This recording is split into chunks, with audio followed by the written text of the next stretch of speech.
ಮಗ ಮತ್ತು ಮಗಳ ಮುಂದೆಯೇ ಪತ್ನಿಯ ಎದೆಗೆ ಚಾಕುವಿನಿಂದ ಇರಿದು ಅಮಾನವೀಯವಾಗಿ ಹತ್ಯೆ ಮಾಡಿದಂತಹ ಘಟನೆ ಬೆಳ್ತಂಗಡಿ ತಾಲೂಕಿನಲ್ಲಿ ನಡೆದಿದೆ. ಉಪ್ಪಿನಂಗಡಿ ಪೊಲೀಸ್ ಠಾಣಾ ವ್ಯಾಪ್ತಿಯ ತಿಕ್ಕಾರು ಗ್ರಾಮದ ಬೇಜಾರಿನಲ್ಲಿ ಈ ಘಟನೆ ನಡೆದಿದ್ದು, ಝೀನತ್ 40 ವರ್ಷದ ಮಹಿಳೆ ಕೊಲೆಗೀಡಾಗಿರುವಂತಹ ಮಹಿಳೆಯಾಗಿದ್ದಾರೆ.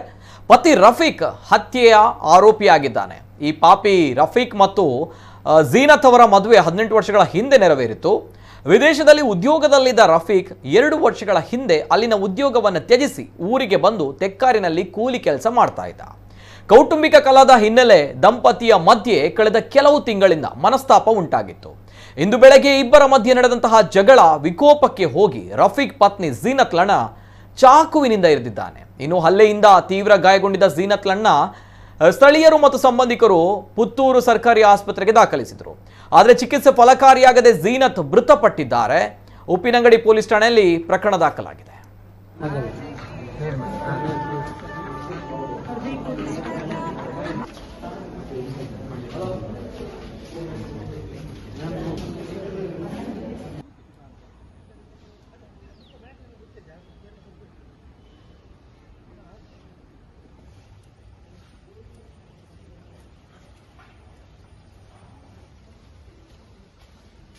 ಗಂಡ ಅಂತ ಯಾವಾಗ ನೋಡುವ ಜಗಳ ಆಗ್ತಾ ಇತ್ತು. ಮತ್ತೇನು ಗೊತ್ತಿಲ್ಲ, ನಾನು ಇರ್ಲಿಲ್ಲ, ನಾನು ಕೆಲಸಕ್ಕೆ ಹೋಗಿದ್ದೆಲ್ಲ. ನನಗೆ ಬೆಳಿಗ್ಗೆ ಮಾತ್ರ ನನ್ನ ಮಿಸ್ಸಸ್ ಫೋನ್ ಮಾಡಿ ಹೇಳಿದ್ರು, ಅವಳು ಅಲ್ಲಿ ಮನೆಯಲ್ಲಿ ಸ್ವಲ್ಪ ಜಗಳ ಆಗ್ತಾ ಇತ್ತು, ಹೇಗೆ ವಿಷಯ ಅಂತ. ಹೌದಾ, ನಾನು ಹೋಗ್ತಾ ಇದ್ದೇನೆ ಅಂತ ಹೇಳಿದ್ರು, ಅಷ್ಟೇ.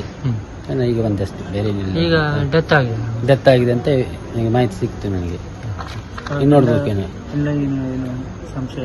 ಸಂಶಯ ಬರೀತೇನೆ.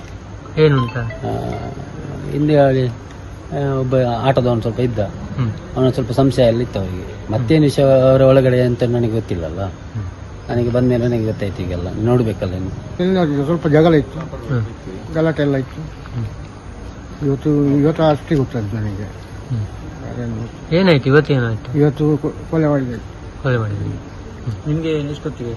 ನನಗೆ 9 ಗಂಟೆಗೆ ಗೊತ್ತು. ನಿಮ್ಗೆ ಮನೆ ಹತ್ರ? ನಮ್ಮ ಮನೆ ದೂರ ಉಂಟು. ದೂರ. ಮಕ್ಕಳು ಎಷ್ಟು?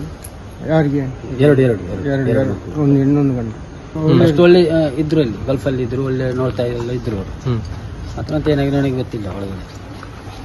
ಒಳಗಡೆ ಜಗಳ ಆಗ್ತಾ ಇತ್ತು.